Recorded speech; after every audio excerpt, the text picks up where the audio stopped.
जय हिंद प्यारे साथियों। कैसे हो आप सब? बिल्कुल मस्त होंगे। मैं डॉक्टर अजय शर्मा आपका आपके अपने इस यूट्यूब चैनल पर बहुत बहुत स्वागत करता हूं। आज के इस वीडियो में हम डिस्कस करने वाले हैं रेलवे की एक बहुत ही बड़ी भर्ती जिसका नाम है ईसीआर।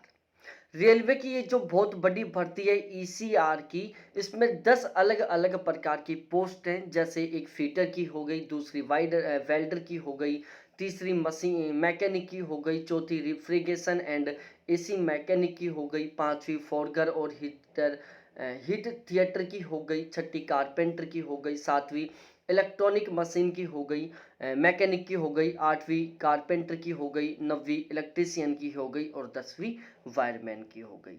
तो इस तरीके से टोटली कुल मिलाकर रेलवे की ये जो ईसीआर की जो बहुत बड़ी भर्ती होती है, इसमें टोटल कुल मिलाकर 10 अलग अलग पोस्ट होती हैं। तो आज के इस वीडियो में हम डिस्कस करने वाले हैं रेलवे ईसीआर की ये जो 10 पोस्ट हैं, इन सभी के बारे में बिल्कुल डिटेल से जानने वाले हैं कि यहाँ पर सिलेक्शन प्रोसेस क्या रहता है, इसके लिए एज लिमिट क्या होनी चाहिए, इसके लिए क्वालिफिकेशन क्या होनी चाहिए।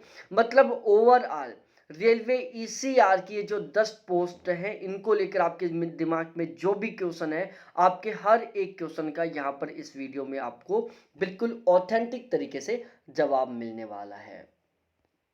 आपने अभी तक यदि इस चैनल को सब्सक्राइब नहीं किया तो प्लीज़ एक बार इस चैनल को ज़रूर सब्सक्राइब करें, और हम इस चैनल के माध्यम से आपको इसी तरीके से बहुत ही इम्पोर्टेंट वीडियो प्रोवाइड करवाते रहेंगे। तो अब हम अपने इस वीडियो की शुरुआत करते हैं। देखो, रेलवे ईसीआर की ये जो भर्ती है, इसके लिए जो क्वालिफिकेशन है वो या तो आपके पास 10th होनी चाहिए। 10th के साथ आपने यदि आईटीआई कर रखा है तो आप यहाँ पर एलिजिबल हैं, या फिर आपने 12th के साथ आईटीआई कर रखा है तो भी आप यहाँ पर एलिजिबल हैं। ठीक है, तो 10th या 12th प्लस में आईटीआई आईटीआई होना यहाँ पर बिल्कुल कंपलसरी है। आपने किस ट्रेड से आईटीआई कर रखा है, आपने जिस ट्रेड से आईटीआई करा है, क्या उससे रिलेटेड यहाँ पर वैकेंसियां हैं। जैसे सपोज डेट आपने वेल्डर से आईटीआई किया तो यहाँ पर वेल्डर से वैकेंसियां होनी चाहिए। यदि यहाँ पर ट्रेड से वैकेंसियां हैं तो आपने ट्रेड से आईटीआई कर रखा है तो आप यहाँ पर एलिजिबल हैं। यदि यहाँ पर मैकेनिक से वैकेंसी है और आपने मैकेनिक से आईटीआई कर रखा है तो भी आप यहाँ पर एलिजिबल हैं। तो ओवरऑल आपकी जो एजुकेशनल क्वालिफिकेशन है उसमें आपके पास या तो 10th प्लस आईटीआई होनी चाहिए या फिर 12th प्लस आईटीआई होनी चाहिए। ठीक है, इसके अलावा आपके यहाँ पर मिनिमम 50% होनी चाहिए। ठीक है, मिनिमम 50% होनी चाहिए आपके यहाँ पर। यदि आपकी 50% से कम परसेंट है तो यहाँ पर आप बिल्कुल भी एलिजिबल नहीं है। उसके बाद में हम आगे डिस्कस करते हैं एज लिमिट के क्राइटेरिया के बारे में। तो यहाँ पर जो एज लिमिट का क्राइटेरिया है वो 15 साल से लेकर 24 साल के बीच में। यहाँ पर आप 15 साल की एज में भी जॉब पर लग सकते हैं, और आपकी जो मैक्सिमम एज का लिमिट है वो यहाँ पर 24 साल है। यदि आप जनरल कैटेगरी से हैं और आपकी एज यदि 24 साल से ज़्यादा है तो आप यहाँ पर एलिजिबल नहीं हैं, और यदि आपकी एज 15 साल से कम है तो भी आप यहाँ पर एलिजिबल नहीं है। तो ओवरऑल कुल मिलाकर यदि आप जनरल कैटेगरी से हैं तो आपकी एज 15 साल से 24 साल के बीच में होनी चाहिए। यदि आप ओबीसी कैटेगरी से बिलोंग करते हैं तो आपकी एज 15 साल से 27 साल के बीच में होनी चाहिए, और यदि आप एससी एसटी कैटेगरी से बिलोंग करते हैं तो आपकी जो एज है वो 15 साल से 29 साल के बीच में होनी चाहिए। ठीक है, तो इस तरीके से यहाँ पर ये कुल मिलाकर क्या है मेरे प्यारे साथियों, एज लिमिट का क्राइटेरिया है।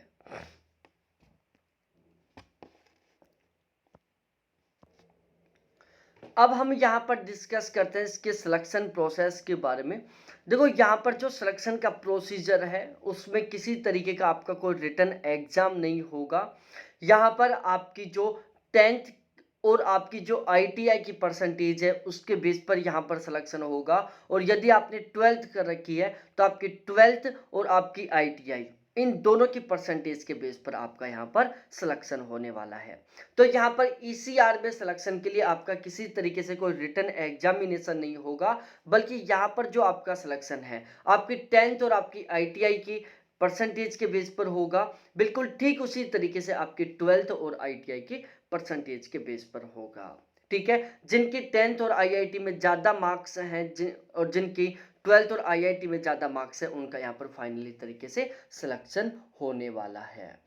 ठीक है, उसके बाद में यहाँ पर आपका मेडिकल होगा और मेडिकल यदि आप अनफिट हैं तो यहाँ पर आपको अनसेलेक्ट कर दिया जाएगा, और यदि आप मेडिकल में पास हो जाते हैं तो यहाँ पर ओवरऑल आपका फाइनली सिलेक्शन हो जाएगा।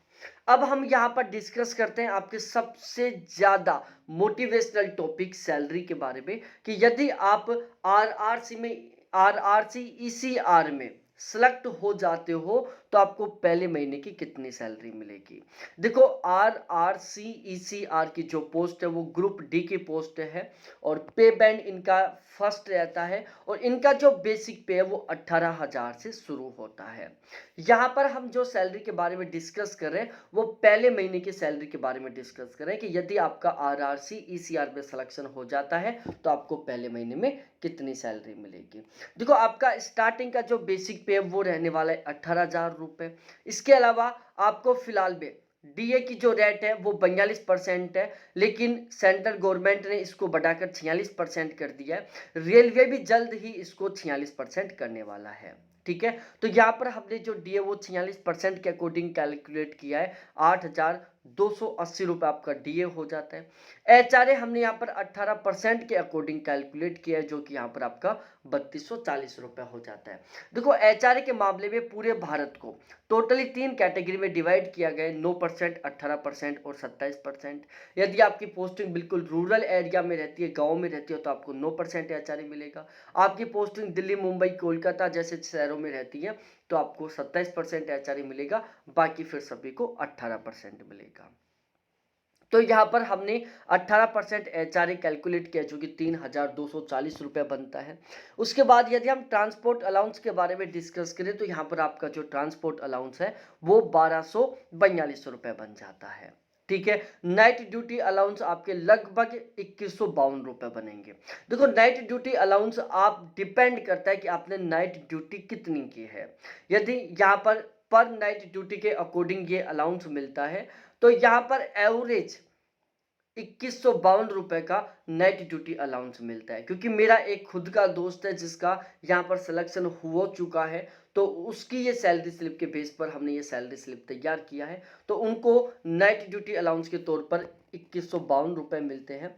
तो इस तरीके से, इसके अलावा रिस्क अलाउंस के तौर पर उनको 2,700 रुपये मिलता है। तो टोटली कुल मिलाकर उनकी ग्रोस सैलरी बनती है 35,614 रुपये। इसमें कटौती हो जाती है, जैसे NPS कट जाता है 2,650 रुपये का, CGISC के कट जाते हैं 30 रुपये, प्रोफेशनल टैक्स के 150 रुपये कट जाते हैं, तो टोटल कुल मिलाकर डिडक्शन हो जाता है 2,860 रुपये का। सबसे मेन टॉपिक की नेट सैलरी कितनी रहती है, तो यदि आप RRC ECR में सिलेक्ट हो जाते हो तो आपकी पहले महीने की जो नेट सैलरी है वो रहने वाली है 32,754 रुपये, जो कि एक बहुत ही अच्छा खासा अमाउंट है। वीडियो आपको बहुत अच्छा लगा होगा। वीडियो को लेकर यदि आपके कोई भी डाउट है, कोई भी कंफ्यूजन है, तो आप जरूर यहाँ पर डिस्कस कर सकते हैं।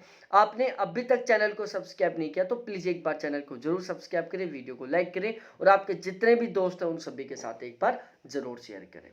बहुत बहुत धन्यवाद आप सभी को देखने के लिए। थैंक्स बाय मेरे प्यारे साथियों।